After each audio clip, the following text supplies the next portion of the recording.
buenas tardes, bienvenidos, enhorabuena.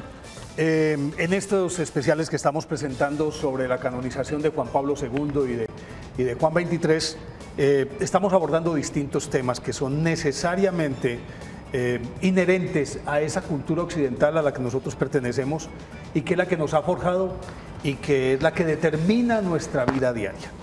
Hoy nos acompaña, repite con nosotros el profesor Memo Ángel, profesor de la Universidad Pontificia Bolivariana, escritor, hombre de radio y un erudito, un humanista que tanto están escaseando en nuestro medio. Yo creo que hay una crisis de humanismo. No sé qué piense Memo, para empezar por ahí.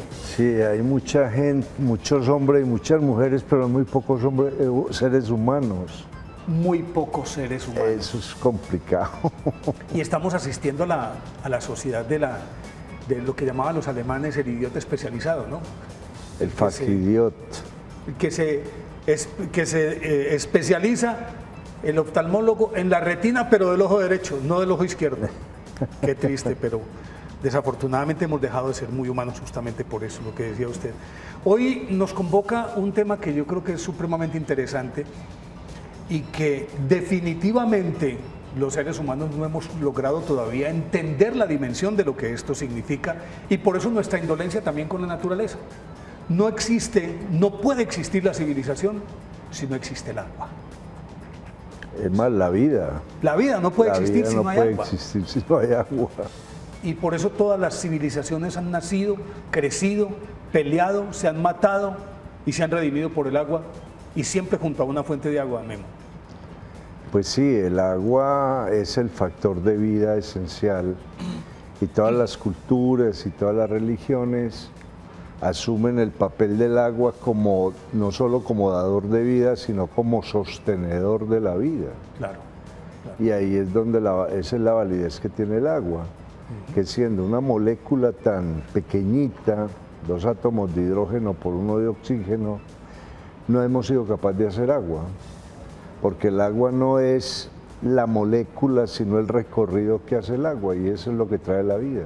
Claro, lo maleable, lo fácil de combinar, lo destructivo, lo constructivo del agua. De hecho, hay, que yo recuerde que más o menos haya buscado, hay 168 versiones del diluvio universal, para empezar. Y es, pues hay una muy interesante que es la de la metamorfosis de Ovidio. ¿Cómo es? Donde los hombres que logran sobrevivir al diluvio van siguiendo las huellas que dejan, que es una metáfora muy bonita. Si nosotros siguiéramos las huellas que hemos dejado, estaríamos mejor que ahora, pero se nos olvida que atrás hubo huellas. Claro. De hecho, por ejemplo, en el mito que cuentan los griegos de Deucalión y Pirra, acuerde de que tras el diluvio, Deucalión lanza piedras por encima del hombro y de ellas salen hombres. Claro. Y Pirra lanza piedras y de ellas salen mujeres. Es que somos el pasado. Claro. Que es lo que hoy en día no tenemos en cuenta con el síndrome de Adán, que creemos que cuando nacimos todo estaba hecho. Claro. Y no que lo hicieron otros. Claro, claro, claro. Que el mundo partió de nosotros. Exactamente. Sí. Pero traigo a colación el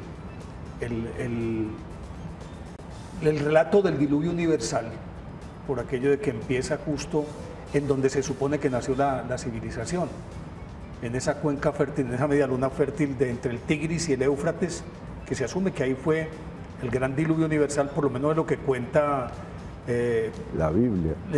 Más que la Biblia, el código de Hammurabi en aquel relato de Unapistín, ¿no es? Sí. De Unapistín, de Gilgamesh, el relato de Gilgamesh. Es cierto que entonces que la civilización nuestra nació entre el Tigris y el Éufrates, en Mesopotamia. Sí, es factible, o al menos en la media luna fértil, porque la media luna fértil es Irán, Irak, Palestina y Egipto. Ajá. Eso es lo que llamamos la media luna fértil, o sea, el Tigris, el Éufrates, el Jordán y el Nilo. Claro. Y ahí sí aparece la civilización Ahí que estamos va a dar observando Tigris y pie, Éufrates. sí, claro, la civilización que va a dar pie a la cultura occidental desde Oriente. Claro. Hay unos enemigos de los griegos que son los persas, y a los que los griegos llaman los bárbaros, pero realmente los persas son más avanzados que los griegos, mucho más avanzados. El término bárbaro significa simplemente extranjero. Que no sabe hablar griego. Ajá. Eso es lo que los griegos determinaban como Claro. bárbaro. Claro. Y se acuña entonces de manera despectiva para indicar que es un ignorante. O que es un salvaje, O que es un salvaje. estamos muy equivocados pues de cabo a rabo. Claro, claro. Porque yo creo que inclusive todo lo que trae el libro sagrado, pues la Biblia, que tengo entendido empieza a escribirse es en el exilio en Babilonia. Y entonces toma muchos elementos babilónicos, el concepto de Sabbat, el concepto del diluvio universal, del Noé nuestro, que es el Unapistín de los babilonios, ¿no? Sí, realmente, a ver, para un creyente la Biblia es la palabra de Dios. Para un no creyente es un documento que da cuenta de la cultura de la media luna fértil, con todo lo que tiene la media luna fértil. Claro. Desde los mitos de Adán y Eva, con todo respeto, pues,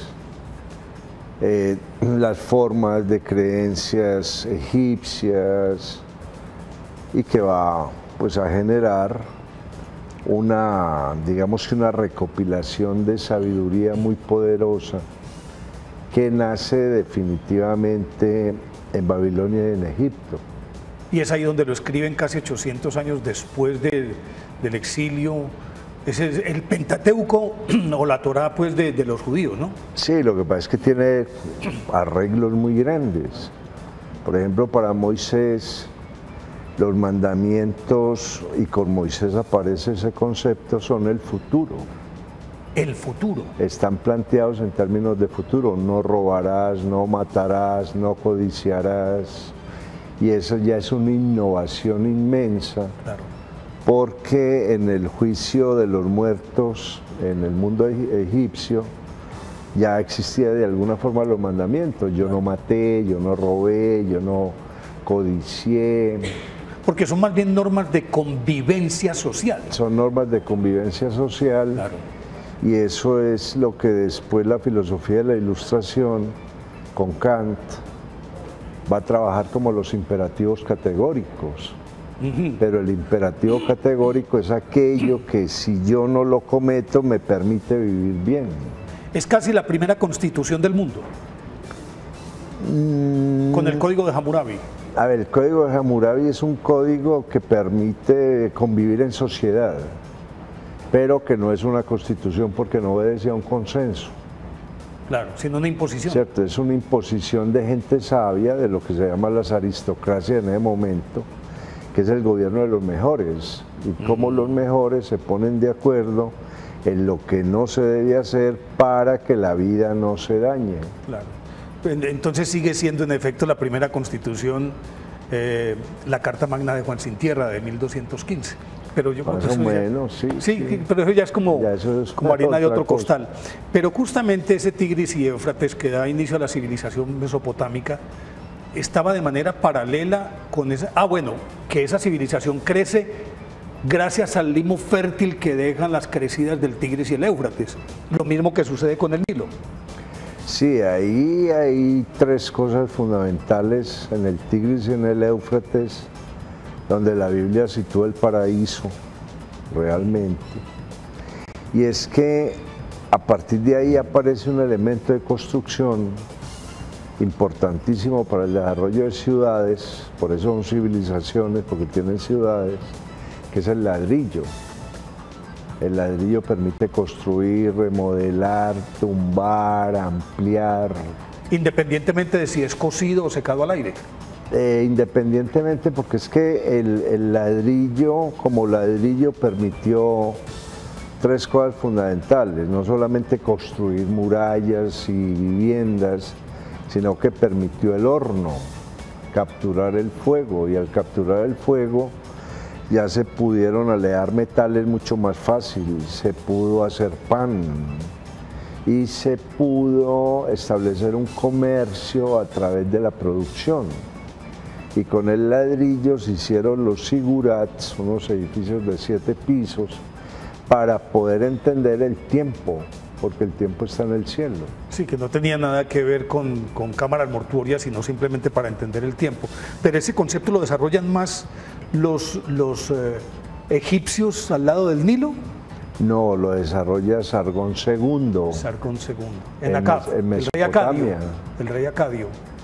Pero bueno, y nos trasladamos entonces a Egipto. No son paralelas. Es más antigua la del Éufrates, Tigris y Éufrates, la mesopotámica, o la del Nilo. Es que ahí hay digamos que una complicación, porque la historia, a partir de ahí arranca es con la escritura. ¿Quién tuvo la escritura? Al norte estaba la escritura cuneiforme, que se trabajaba sobre arcilla. Al sur estuvo el jeroglífico, que era el símbolo sagrado. Pero establecer quién fue primero, el uno o el otro, si nos atenemos a que el origen del hombre fue en Sudán, en el África, y que se extiende hacia el norte, a lo mejor fueron primero los egipcios que los mismos babilonios. Claro, pero se podría entender de pronto los egipcios, no sé, de pronto este puede ser un concepto errado de mi parte. Desarrollan más la civilización a partir de las construcciones que tienen, las mastabas, pues, es decir, esas construcciones redondeadas, pero que son el principio de la pirámide, después de que viene Imhotep y todas esas cosas a construir. A ver, lo que pasa es que mientras al norte, en Persia, Babilonia, toda esta gente de los cananeos, adoran la vida, en el sur adoran la muerte. Los egipcios. Por eso son las biopolis, están al norte, y las necrópolis están al sur, claro, en Egipto. Claro. Entonces, mientras los egipcios se dedican a trabajar la muerte y las tumbas para los principales, al norte construyen los palacios para los vivos. Claro, y son dos conceptos muy distintos. Ahora, eso tiene que ver con el amanecer y con el anochecer. ¿Cómo es la historia? La muerte está al occidente, por donde cae el sol, lo que llama al mediodía. Sí. Y al norte, y los otros están al oriente, por donde para la creencia era donde aparecía el sol. Claro. Y los egipcios eran adoradores del sol. Todos. Todos tienen como punto de partida siempre el sol. Todos tienen como el dios dador, el dios fecundador. El que da y fecunda, sí. Y en este caso de los egipcios, esa civilización que florece junto al Nilo, es difícil de comprender que, obviamente que hace 10.000, 12.000 años, el Sahara y toda esa parte era una tierra supremamente fértil, pero aferrarse de esa manera a ese limo que deja la crecida del Nilo en junio y que fertiliza toda la tierra, uno se sorprende que hayan podido desarrollar tal civilización en un sitio tan supremamente árido, ¿o me equivoco? A ver, lo que pasa es que todos los ríos, incluyendo el río Medellín, ¿cierto?, que se mueven a través de un meandro, claro, para poder ralentizar la velocidad del agua. Entendido meandro como las curvas, pues. Sí, las curvas y necesarias. Como volverlo más lento. Volverlo más lento. Cauce. Todas esas orillas se inundan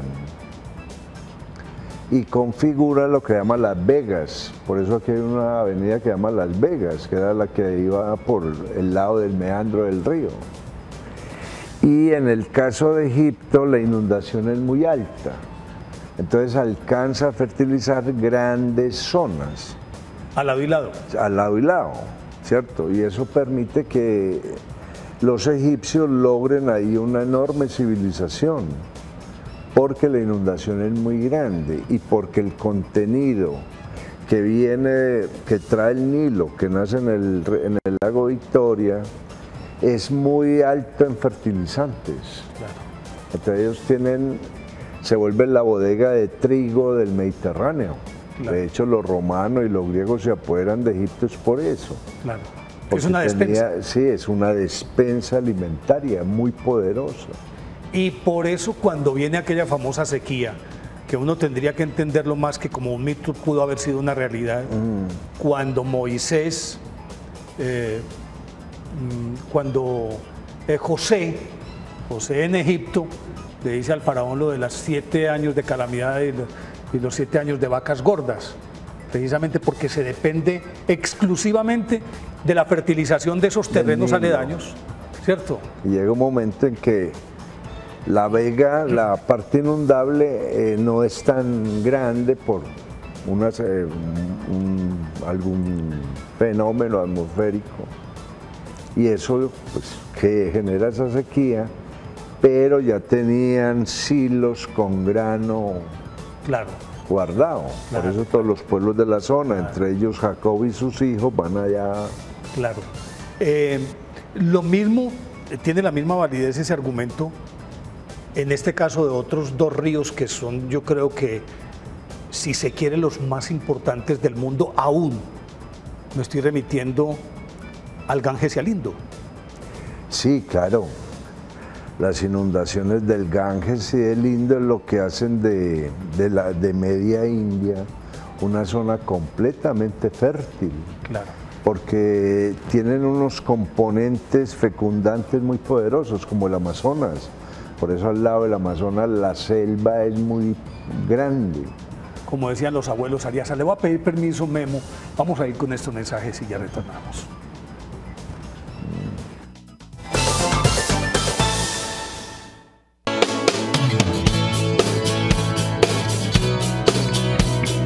Estás viendo Enhorabuena.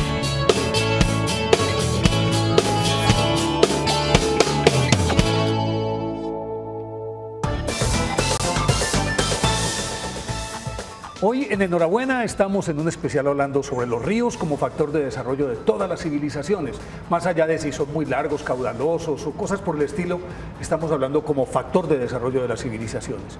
Y si hubo una civilización que dependió de un río, bueno, todas lo han sido, pero yo creo que Roma sin el Tíber definitivamente no se podría concebir.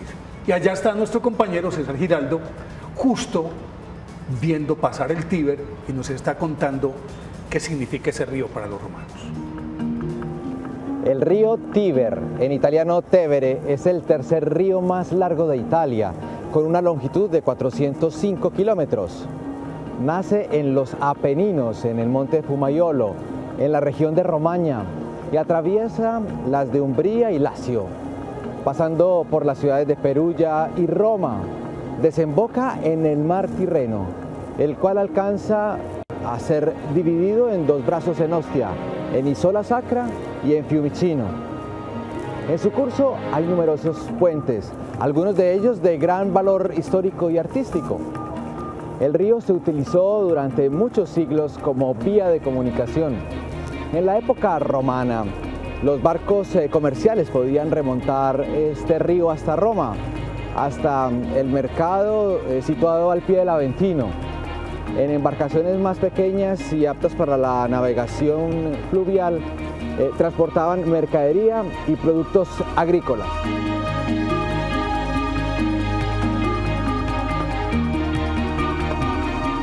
Actualmente la navegación se limita a fines turísticos y deportivos, con embarcaciones que recorren desde los años 90 del siglo XX tramos del río que cruza la ciudad de Roma. Este es el Tíber en Tel Aviv.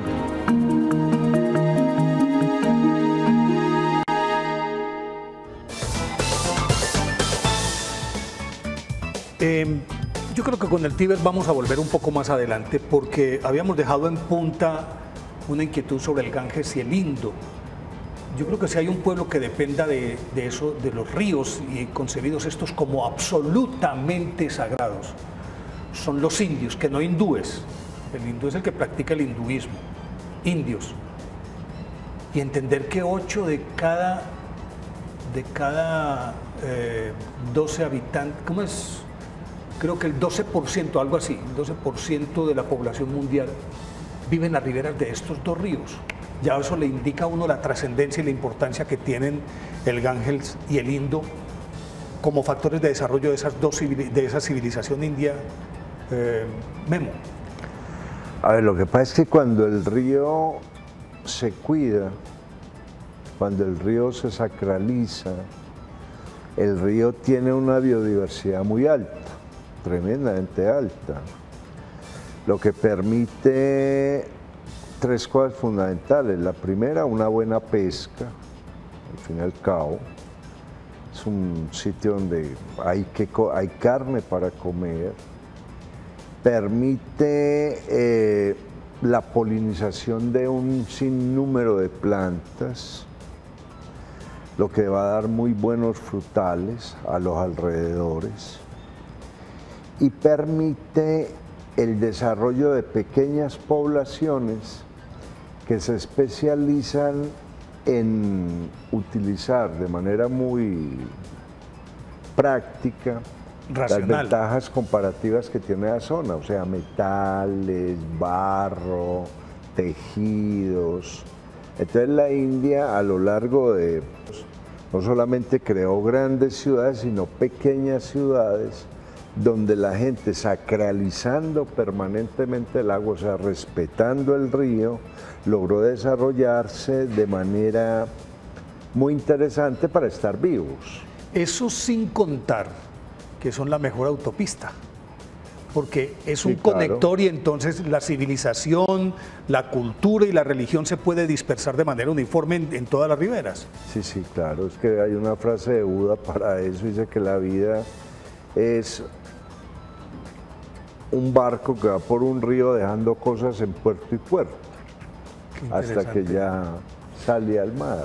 Pero ahorita estabas hablando del uso racional, pero muchas veces, y como factor social y religioso particularmente, desafortunadamente estos dos ríos, entre otras cosas, son de los más contaminados del mundo, porque allá van a parar todas las cenizas y todo lo que tiene que ver con su religión tiene que ser a través del río. De hecho, para empezar el día, quienes viven junto al río deben hacer sus abluciones, ir y lavarse un poquito o echarse agua en el cuerpo de ese río sagrado, como un agua bendita mejor. Sí, es un río sucio pero no contaminado, porque es que todo lo que cae a esos ríos, los muertos, las cenizas son biodegradables y se biodegradan rápidamente. O sea, terminan fertilizando el río. Y no son cuerpos tirados en descomposición, sino cenizas. Cenizas. Y así caigan en descomposición, no pasa nada. Pues la cólera, sí, obviamente, produce la enfermedad que se llama el cólera, pero se biodegradan. No es el problema de los ríos nuestros, que ya les caen metales, les caen otro tipo de elementos que no se biodegradan. Mucho químico. Sí, por ejemplo, por poner un ejemplo, valga la redundancia, una gota de detergente se demora 80 años en biodegradarse.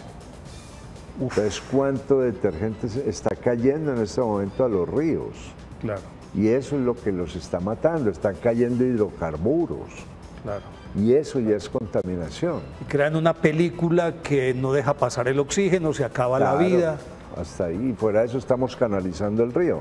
Es el caso del río Medellín, que al estar canalizado el agua coge mucha más velocidad y mata toda la vida que hay ahí. Ese río nunca podrá tener vida. Se le quita la hidrodinámica, es decir, lo que decías ahorita de los meandros, que son las curvas, van deteniendo la velocidad del agua. Claro, de hecho, pues por el meandro es que el metro tiene problemas al sur. Claro. El río tiene memoria, ¿cierto? Claro. En este caso, el Indo y el Ganges, que son dos ríos que bordean ciudades demasiado grandes, Bombay, Calcuta, todo eso, se convierten más que en una madre, se convierten en una savia o en un cordón umbilical. Sí, claro, porque es que el tamaño del río, de las ciudades que hay alrededor de los ríos. Ahí estamos viendo, por ejemplo, Calcuta, ya lo acabamos de ver. Este es un poquito más arriba en el nacimiento, un poco más limpio. Qué pena, Memo, que te interrumpo. Es que mire, por ejemplo, viendo el ancho de esos ríos, las ciudades que conectan, Ahí hay un elemento transformador permanente que es el comercio. El comercio lleva comerciantes que cuentan historias, que saben de lo que pasó en otro lugar, llevan mercancías y llevan lenguaje. Y eso es lo que hace que mucha gente hable la misma lengua, porque está conectada a través de un mismo río, o que no hablen la misma lengua, pero sí tengan unos códigos de entendimiento comunes. Es decir, dialectos de la misma lengua. Es decir, de Pueden pronto ser modismos que cambian. o formas de entendimiento. Claro, eso es cierto. ¿Cierto? Porque hay ríos, por ejemplo, como el Danubio, que arranca en Alemania, pero ya en Hungría el húngaro y el alemán son dos polos opuestos. ¿Cierto? Y a propósito de tocar el Danubio, podemos irnos hacia allá. Yo creo que hay dos ríos en Europa que son determinantes en la conformación de Europa. El Rin, ¿cierto?, que nace en Alemania, es un poquito más alemán, llega al lago de Constanza, sirve de frontera entre Suiza y Liechtenstein, si no estoy mal, entre Francia y la misma Alemania. Le da salida a Suiza al mar, que es un país mediterráneo y por eso son aguas internacionales. Ahí tenemos el río Rin. Y el otro que es el Danubio, que yo creo que por ese sí que pelearon, el Danubio y el Rin, los germanos con los romanos y todo el mundo peleó por ese río. Y en este caso el Danubio, que atraviesa 10 países, que sirve de represa para sacar energía, que es agua potable, que lo es todo. Yo no sé qué piense Memo. A mi juicio, puede que esté descaminado en lo que voy a decir. No hubiera sido posible la Unión Europea si no hubiera sido por esos dos ríos que se hubieran puesto de acuerdo para manejar esas dos únicas fuentes que los nutre a todos. A ver, sí, no. Ahí está el Danubio. Porque de hecho, pues el Danubio, sí, el Danubio es toda la mitad de Europa, o sea, es lo que llama la mitad de Europa. Hay un libro de Claudio Magris que se llama Danubio, donde él demuestra que es el río con más historia que tiene Europa, debido a las ciudades que cruza, a los escritores que se dan a sus orillas, a las culturas que ruedan por ahí. Las migraciones que llevó el Danubio de un lado a otro para la expansión, el poblamiento de toda Europa. Y de cómo a través del canal que hacen del Danubio se da Viena, ¿cierto? Que es la ciudad más educada del mundo. ¿Cómo es esa historia? Entonces, lo que se dice, o lo que dice Magris, yo me acuerdo cuando yo conocí el Danubio en una ciudad que se llama Passau, donde confluyen otros dos ríos, el Inn y el Linz. Es un río que trae datos desde la Selva Negra. Él nace en la Selva Negra, en Alemania. Un chorrito en Alemania. Y ya en menos que prácticamente al otro lado de Alemania del este, ya es un río enorme, es un río que es por donde pasan barcos que llevan camiones con cerveza, barcos carboneros, o sea, lo que no hemos podido hacer con el Magdalena nosotros, lo hace el Danubio permanentemente, y eso de parar en esta ciudad que es católica, parar en aquella otra, porque es un río católico además, es muy particular. Digo, pero también protestante por Alemania, ¿no? No, nada, entonces no. El sur el de Rin Alemania, es más protestante. El Rin sí, porque el Rin viene del norte, claro. Que es la parte luterana. Claro, claro. Y eso es una cuestión muy simpática de un río católico que desarrolla toda una cultura con base en obispos, en iglesias, en unas cosas enormes, y donde está pues todo, digamos, toda la cultura del catolicismo en tierras bárbaras, que eso da otra cosa. Camino de los evangelizadores. Sí, más o menos, sí. Porque todo eso fue prácticamente evangelizado por allá en los años, en el siglo VIII, en el año 1000, más o menos como Polonia. El catolicismo llegó a Polonia en el año 1000. a Ucrania, que está metida en problemas en el siglo XIV. Qué interesante. Pero cuando yo hablaba de esto, de que posibilitó la Unión Europea, es porque, como sucede siempre, el gallinero de arriba, las gallinas de arriba, se tiran en las de abajo. Y entonces contaminaban ese río hasta que se tuvieron que poner de acuerdo, decir un momentico, es que esto nos pertenece a todos o lo cuidamos entre todos. Puede ser una de las políticas, sí, claro. Puede ser una de las políticas de la Unión Europea. Por la Unión Europea es posible con los caminos que se hicieron en la Segunda Guerra Mundial. Todas esas autopistas, todas esas invasiones. Y porque ya de alguna forma estaba hecha después de la Segunda Guerra Mundial. Todos esos caminos se fueron abriendo. Claro, y ya habían países que estaban juntos, que trabajaban ellos mismos. Claro. Y también ha sido factor de disputa política, ¿no? Sí, claro. Es que el que tenga el control del río gana. Claro. Porque es el que cobra los impuestos. Claro. ¿Cierto? Para poner un ejemplo aquí en Colombia, el río Atrato. El río Atrato era un río libre de impuestos hasta Vigía del Fuerte. En Vigía del Fuerte ya se empezaba a cobrar el impuesto.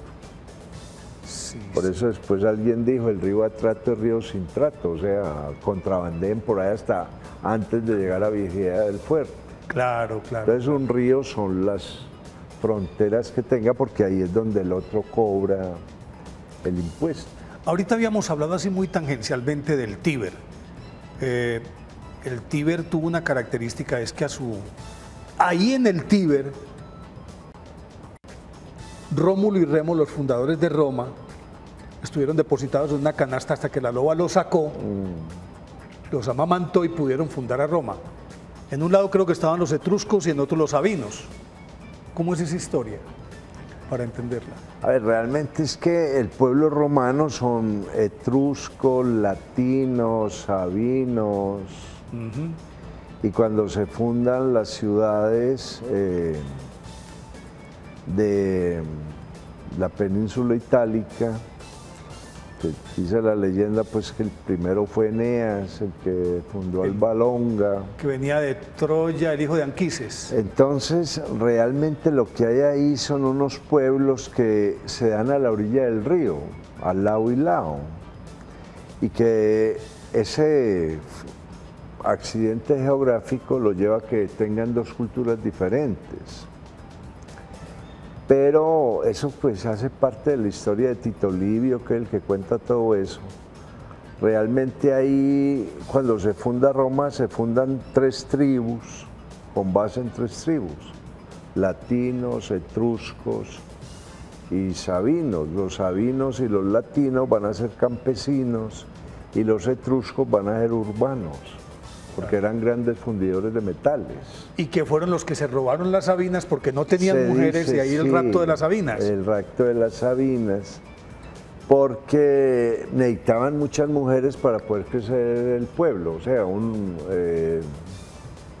los pueblos crecen por el número de mujeres que tengan, y en el momento en que existe la poligamia, si yo tengo 60 señoras, pues tengo la posibilidad de tener 60 hijos al año. Claro. En tanto que una mujer tiene 60 hombres y no puede no tener uno. Claro. Además, porque en ese momento las mujeres morían muy jóvenes, porque llegaban muy temprano a la maternidad, y a los 25 años ya estaban acabadas, y eran seres de inferior categoría y no les paraban bolas, y por eso se morían tan rápido. Claro. Por eso había que raptarlas por su escasez. Por su escasez. Pero era realmente el Tíber, pues no va a ser tan fuerte. En Italia es más fuerte el río Po. Y el Arno. Y el Arno, que están al norte. Y son los que crean la bodega italiana. Claro. El Tíber es importante es porque pasa por Roma, pero de hecho los romanos tuvieron que construir un puerto que se llama Ostia, para poder salir, porque lo que el río no les dio para configurar una gran cultura. Pero políticamente tuvo una enorme influencia. Sí, claro, porque empieza a ser el río de la capital, el río que conduce a determinadas zonas que son interesantes porque tienen minas. más o menos como el río Medellín, que se Claro. vuelve el río Porce y el Nechí. Nechí es la zona de oro, si no Claro. Medellín no se desarrolla. Claro, claro, claro. ¿Cierto? Y el Tíber además es tan incidente desde el punto de vista político que allá encuentran el cadáver de Juan Duque de Gandía, el hijo de Alejandro VI. Ah, no, ahí mataron tiran a al Papa Raimundo. Formoso, ¿cierto? Si algunos ríos tienen muertos los europeos, Claro, claro. por montón. Al Papa Formoso lo tiraron ahí. Sí, claro. Y a varios papas los tiraron Sí, ahí. claro, Y a claro, muchos sí. reyes. Pues lo que lo hace es un río peligroso en un momento determinado. No andar por profundo y las no orillas. peligroso. No peligroso. Sí, sí, eso es cierto. Pero de todas maneras yo creo que Roma no se puede concebir sin el Tíber.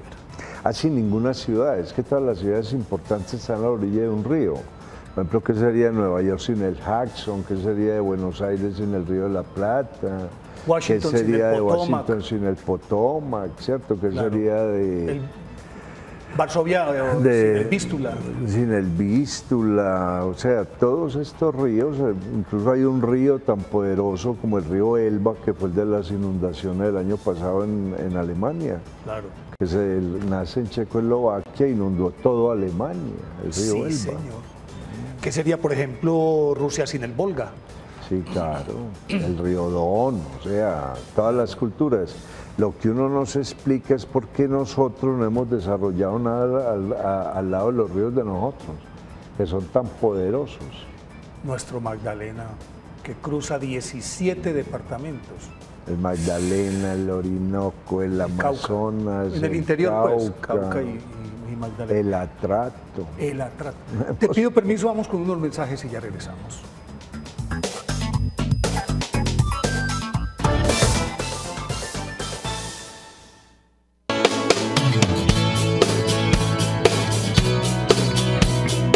Estás viendo Enhorabuena.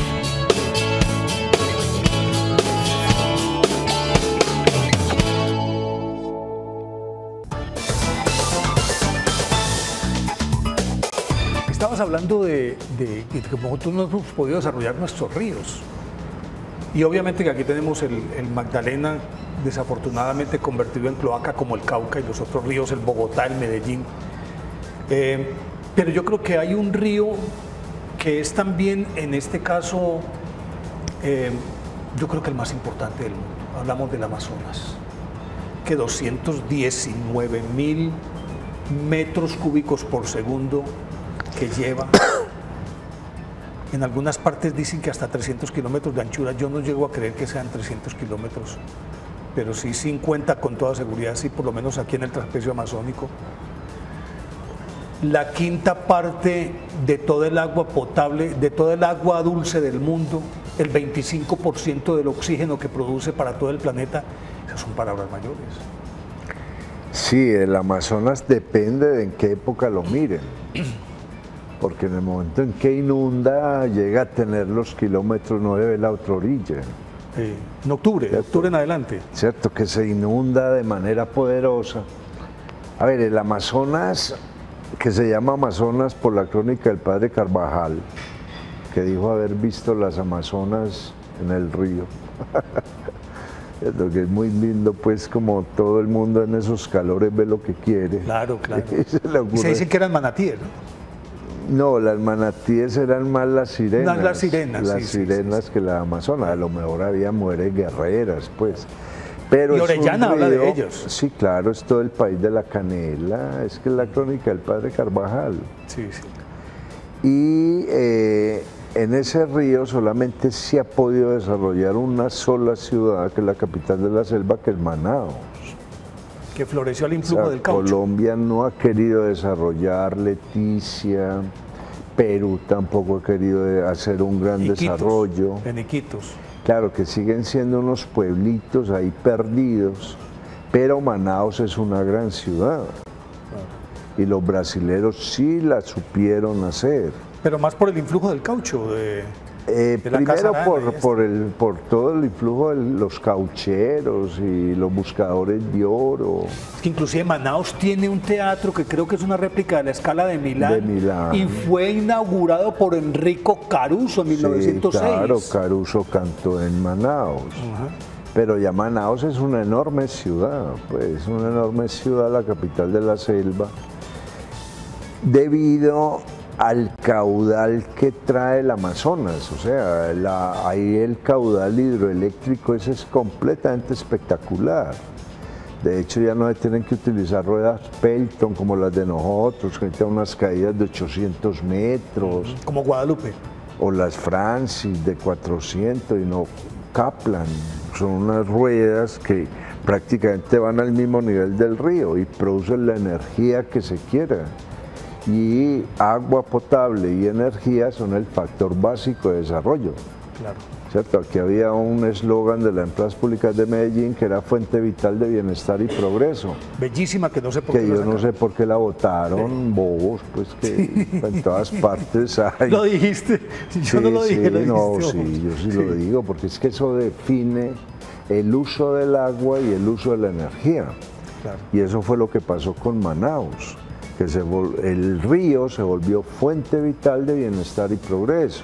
Claro. Por aquello de la producción de energía, de la producción de la potabilización del agua, y no lo hemos usado. Es un río que no se ha usado, que es el futuro del mundo, de buena parte del mundo. Ahora el problema es la deforestación salvaje que se está dando por encima, por los lados del Amazonas. Con un agravante, y es que esa tierra es demasiado árida. Uno piensa que el Amazonas es demasiado fértil, es demasiado árida.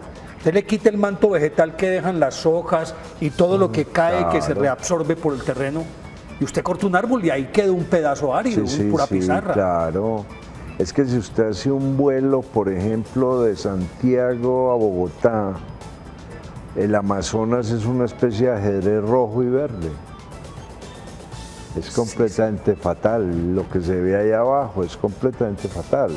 Claro. Y el río es el que se encarga precisamente de inundar para que los árboles se carguen de agua, y cuando el árbol se carga de agua se le caen las hojas, y eso es lo que mantiene el piso con la capa vegetal. O sea, humus que necesita. Sí, claro. Bueno, como el tiempo es demasiado corto en televisión, hay otros dos ríos que definitivamente no podemos dejar por fuera. Es apenas de 320 kilómetros, pero a mi juicio yo creo que es el más importante de la civilización occidental, por lo menos de la civilización cristiana, de las tres grandes religiones: el islamismo, el judaísmo y el cristianismo. Hablo del río Jordán.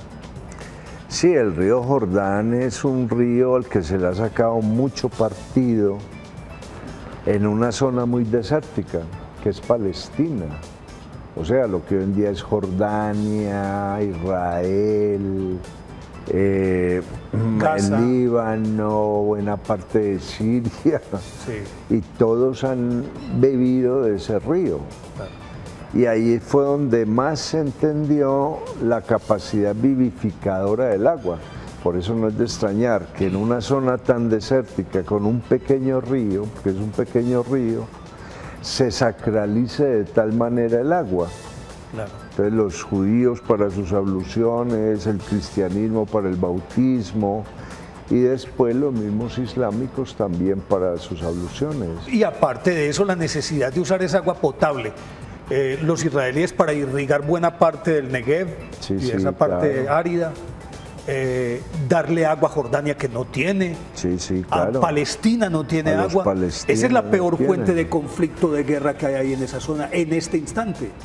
Sí, porque realmente el agua va a llegar allá como llega al sur de España, por acueductos. En el sur de España no hay agua, ¿cierto? Entonces va a ser muy bravo, ¿no? Tengo entendido que inclusive en uno de los tratados, si no estoy de mal, el de Camp David, cuando estuvo ahí, ¿cómo era? David, bueno, Yasser Arafat y el otro, hombre. Rabin. No, el otro de gafitas, ¿cómo era que llamaba? David Ben Gurión, no, es el fundador. Sí, el fundador, sí. Bueno, el otro, no recuerdo en este momento, que creo que el tratado decía que necesariamente Israel debía aportarle 50 millones de litros de agua anual, lo que es muy poco para una población como la de Palestina, y ha incumplido con eso. Es que ahí es muy complicado eso, porque el problema del agua en Israel, Menachem Begin es el personaje del que usted habla ahí, es porque es que allá se desaliniza más agua que la que se toma. Y allá hay todo un proceso de volver a rescatar el agua, los tratamientos de agua. Es que cuando usted va al baño, el 90% del agua queda buena. Claro. Y todo eso se está rescatando. Entonces ahí viene, el problema no es tanto por el agua del río, sino quién está desalinizando para utilizar esa agua en sembrados, claro, en otras cosas, porque no se va a utilizar el agua potable para un montón de tareas como lavar un carro, lo que hacemos, claro, nosotros aquí. Lo que hacemos, derrochamos. Y mucho más que ese río llega al Mar Muerto y hay un proceso de reflujo y saliniza demasiado el río. Saliniza demasiado el río. Entonces se vuelve más complicado. Sí, claro. Eso de reciclar el agua es lo que hacen los astronautas arriba. Sí, todo el mundo, claro. Orinan y vuelven y reciclan esa agua y es la que, claro, se toman al otro día. Porque eso no se pierde. Claro. Solamente nosotros que soltamos el baño y ahí va el agua de un etíope y una semana. Sí, de una semana. Lo que recuerdas esa anécdota de Gandhi, que alguna vez conversando con Jawaharlal Nehru, Jawaharlal le tenía la jarra, echando el agua y él con sus abluciones, y en la conversación él siguió echando agua y de pronto se acabó la jarra. Cuando Gandhi vio que se acabó la jarra, se puso a llorar. Dijo: Bapu, ¿por qué estás llorando si hay más agua? Dice: no, porque es que el agua que yo me gasté es el agua que debía utilizar durante 5 días, que es este derroche con tanta gente que no tiene, claro, agua. Y se puso a llorar. Claro. Eso es lo que nos va a matar, ¿no? Claro. En esto del Jordán, entonces podemos decir que mientras ese río exista, hay una fuente de conflicto. Pero también si no existe ese río, esos pueblos se mueren. Sí, claro. ¿Cuál es el que más sufre? Pues ahí, en este momento, la técnica grande que hay en el mundo no es hacer computadoras, no es hacer teléfonos celulares, no es hacer cámaras, es la técnica del agua, la tecnología del agua, que solamente la están aplicando Israel y Alemania. Pero un poquito también Inglaterra, porque acuérdense que el Támesis fue el más contaminado de todos y lograron descontaminarlo de tal manera que ya tiene peces. Sí, claro, pero no tiene la cantidad, Israel no tiene la cantidad de lluvias que tiene Inglaterra. Ah, bueno. Fíjate, es que una cosa ayuda con la otra. Claro, claro. Hombre, se nos quedó el Támesis y se nos quedaron muchísimos otros ríos y será materia para conversar en otra oportunidad. Se nos ha acabado el tiempo. Memo, un placer, un privilegio, un honor. Muchas gracias. Y yo sé que hemos aprendido mucho los televidentes y yo particularmente he aprendido mucho. Muchas gracias por acompañarnos. Enhorabuena. ¿Quedamos casos para una próxima oportunidad? Vamos. ¿Vale? Sí, se puede. Amables televidentes, a ustedes muchísimas gracias por estar con nosotros y nos encontramos en otro Enhorabuena.